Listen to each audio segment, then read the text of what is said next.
afternoon, everyone. Sige po, pwede tayo mag-start ng questions para hindi tayo masyadong formal.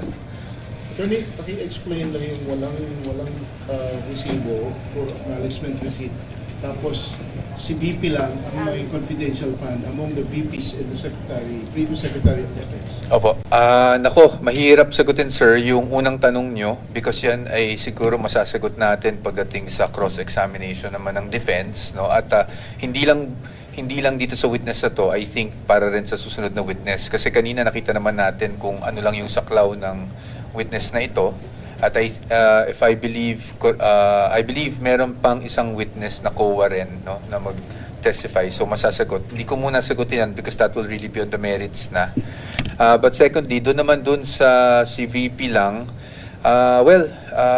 kung ang sinagot lang namang ng witness is kung saklaw lang nung kanyang time, no, sa COA ICFAO. So kung meron bang confidential funds yung previous vice presidents aside from the Vice President Sara Duterte, I'm sure you can fact check that. I think may mga lumabas na rin na ganyan kamakailan, 'di ba? Kung sino mga vice president may confidential funds. So yun namang nasagot ng witness kanina is based on his experience in ICFAO lamang. So I think the period was from 2014 to 2024 kung di ako nagkakamali. Attorney, kanina marami po tayong pumayag na mag-stipulate on certain facts but not on the 11-day period na sinasabi po nung prosecution. Can you expound on that? Bakit hindi po tayo pumayag sa stipulation? Yes, because sa atin, no, yung 11 days kasi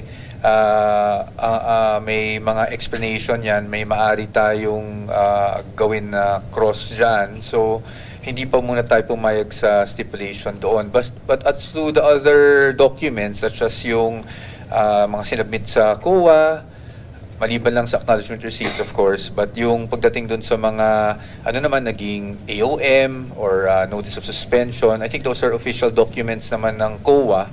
So, hindi na natin dinidispute yun, katulad ng mga ginawa natin doon sa mga cheque na in-encash sa land bank kamakailan. I mean, yung na-discuss kamakailan. Talagang matindi ang pagtutulyo doon, Attorney. Sa acknowledgement receipts. Opo, dahil loose po kasi yan, no? They're separate sheets. So, we cannot stipulate based on, I think, around 3,000, 4,000 documents. We really have to protect rin naman po the rights of our client. Although, I think narinig nyo rin naman, na-mention ko rin kanina, na kung pwede lang naman, mag-stipulate na talaga kami. Kaya lang, pagdating doon, we really had to take a hard line. Because syempre, we cannot be, we have to be diligent din in our duties as her counsel. And we cannot risk, no? Sa dami ng dokumento na yon, diba? Wala kaming sinasabing baka may pineke or something. I just want to make that clear. Pero ang sinasabi natin is hindi natin alam, 'di ba? So ayaw natin na mag-stipulate sa ganun karaming dokumento, lalong-lalo na since yung nature nga niya ay acknowledgement receipts, no? Sir, for fairness lang, kasi kanina tinanong ko yung PROSEC, may signature si VP sa financial and physical plan and also sa this voucher, sa disbursement vouchers. And I asked the significance of the signature. Sabi ni Attorney Tolosa is that it ties the Vice President to whatever malfeasance they will find in the spending of the confidential funds. Your comment? Well, sa atin, yung mga dokumento na yan ay kinailangan dumaan sa isang proseso, dumaan sa approval. As to the malfeasance, that's for them to prove, no? At sa atin, that's for us to also disprove, diba? So, we will find out in the coming days. But again, in fact, as the COA representative said earlier, their audit is limited to just compliance with the joint circular. Nothing further than that. So yung liquidation, whose responsibility is it? Is it the Vice President's? That's something that we will have to discuss in the coming days. So I can't answer you muna dyan. But you can read the joint circular and you can see naman sino yung mga accountable officers po talaga doon. Rephrase ka, sir.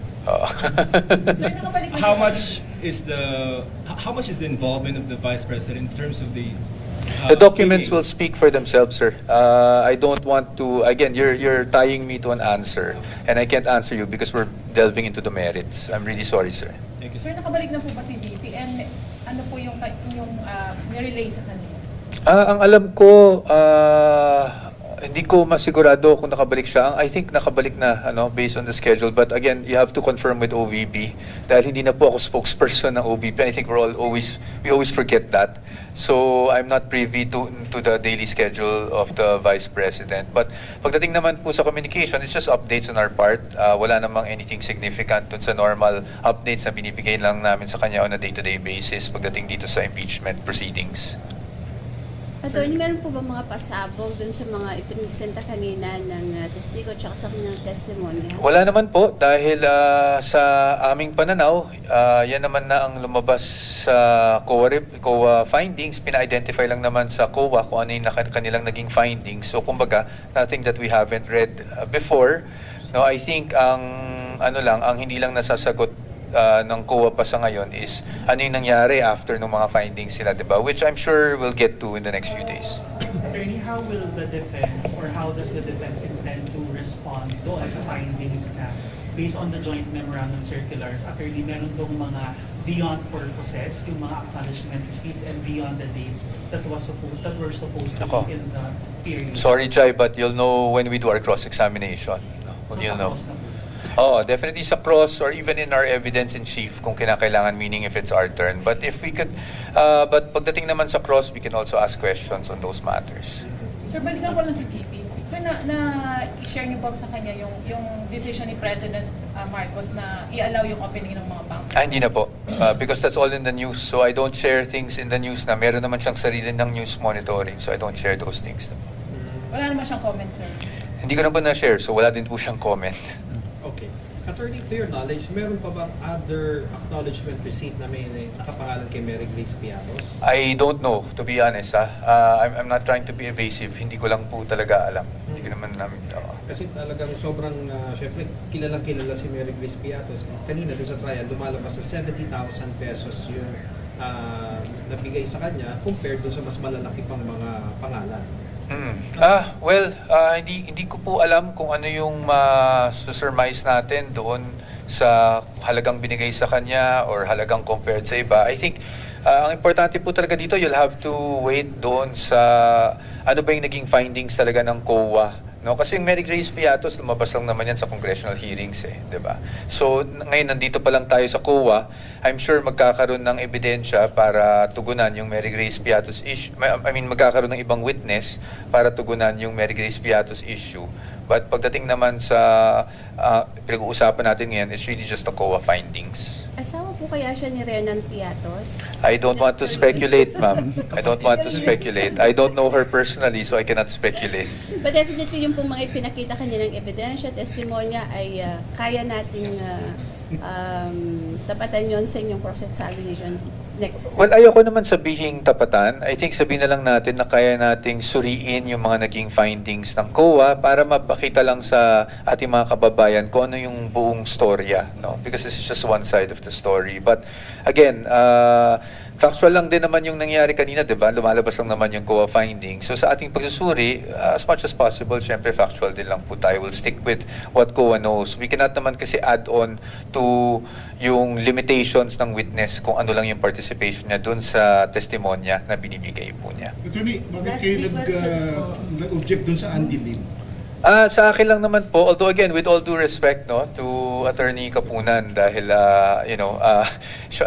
hindi ko naman po gusto talaga mag-object kung hindi kinakailangan. Yun lang kasi parang nabibigyan kasi ng kulay pag ganong mga pangalan. Although she stated naman for the record na she's just reading it the way it's written. So, but to me kasi ang dating sa akin is nabibigyan ng kulay. Of course, no offense meant to Attorney Kapunan. I'm just doing my job as counsel. So I found the question to be objectionable. If you noticed, medyo malimit lang naman yung pag-object ko kanina. Maraming bagay na sa tingin ko hindi na dapat objectan. At katulad nga kanina, nagkaroon kami ng issue na ang pinapa-strike out ko yung sagot.